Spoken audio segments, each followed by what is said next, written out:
नमस्कार. आपल्या महाराष्ट्राचे कुलदैवत असलेले शिखर शिंगणापूर येथील महादेव यांची प्रसिद्ध यात्रा कावड यात्रा आली आहे. तर याविषयीच थोडीशी माहिती घेणार आहोत. पण त्या अगोदर जाणून घेऊयात शिखर शिंगणापूर हे कुठे आहे. तर ते सातारा जिल्ह्यातील मान तालुक्यात आहे. शिखर शिंगणापूर येथे देवादिदेव महादेव आणि पार्वती यांचा विवाह सोहळा पार पडला होता. महादेवांच्या या कावड यात्रेमध्ये हजारो गावच्या हजारो कावडी येतात. पण त्यांची प्रिय मानाची कावड एकच आहे, ती म्हणजे सासवड जवळील इगतपूर इथली कावड. ती आहे तेल्या भुत्याची कावड. ही तेल्या भुत्याची कावड सासवड जवळील इगतपूर या गावची आहे. यामागे छोटीशी गोष्ट आहे, ती मी तुम्हाला सांगते. शिवसंत योगी तेल्या भुत्या यांची मानाची कावड का म्हटलं जातं, कारण हा जो भक्त आहे तो कावड घेऊन जाताना आपलं स्वतःचं घर जाळून जाताना जेजुरीजवळील करा नदीतील पाणी आपल्या कावडीमध्ये म्हणजेच घागरीमध्ये भरायचा आणि द्वादशीला शिखर शिंगणापूरला पोचायचा. पाण्याची धार देवाला घालायचा आणि बोलायचा, मी माझं घर जाळून आलो आहे. म्हणजे मी कोणतीही ओढ पाठीमागं ठेवलेली नाही, मी फक्त तुझा भक्त म्हणून आलेलो आहे. माझी भक्तीच मी तुला अर्पण करत आहे. मला काही अपेक्षा नाही आहे, मला काहीही नको आहे, असं फक्त भक्त म्हणून तो त्याच्याकडे यायचा, पाठीमागं कोणतीही ओढ न ठेवता.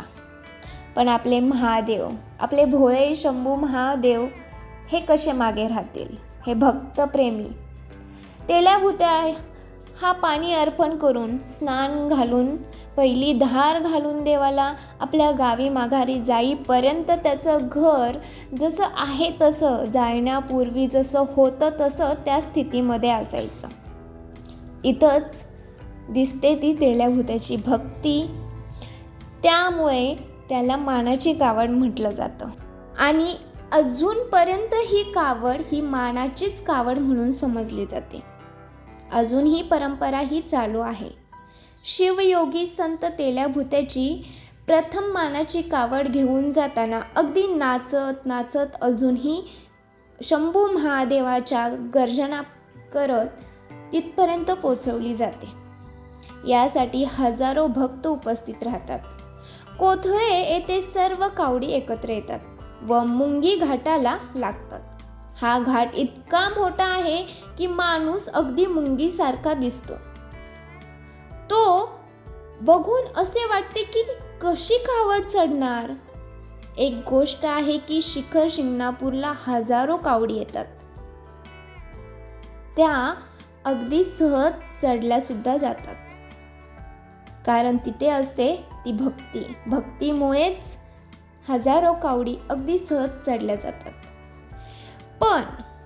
पण हजारो कावडी वरती चढवताना त्यामधील कावड्यांना रस्सीच्या साह्याने वरती चढवले जाते. पण जी मानाची कावड आहे, तेल्या भुत्याची कावड आहे, तिला रस्सी लावली जात नाही. ही कावड मानवी साखळीने वर चढवली जाते. जेव्हा ही कावड वरती चढली जात नाही तेव्हा हजारो भक्त एकच प्रार्थना करतात, एकच गर्जना करतात आणि महादेवांना आवाज देतात. एकेरी हाकेने आवाज देतात, धाव महाद्या, धाव महाद्या, धाव महाद्या, महाद्या धाव, असा आवाज देतात. आणि प्रत्यक्षात शंभू महादेव आपल्या भक्ताच्या मदतीला धावतात व भक्ताच्या मनात इच्छाशक्ती प्रकट करतात व कावड अगदी वाऱ्याच्या वेगाने वरती पोचते. ही आहे प्रचिती. आणि वरती पोचल्यावरती पहिला अभिषेक केला जातो तो बळी मंदिरात आणि नंतर मुख्य मंदिराकडे जाऊन अभिषेक केला जातो. तर अशी असते कावड यात्रा. कावडीला पागोटा आणि शिधा अर्पण करून कावड परतीच्या प्रवासाला निघते आणि अशी होते कावड यात्रा समाप्त. कावड आपल्या गावी जाऊन तिथेही गावकरी कावडीचं स्वागत करतात आणि पूर्ण गावकऱ्यांना प्रसाद वाटला जातो, जेवण दिलं जातं. अख्ख्या महाराष्ट्राचे कुलदैवत असलेले शंभू महादेवांची ही कावड यात्रा प्रत्येक गावी केली जाते, आनंदामध्ये पार पाडली जाते.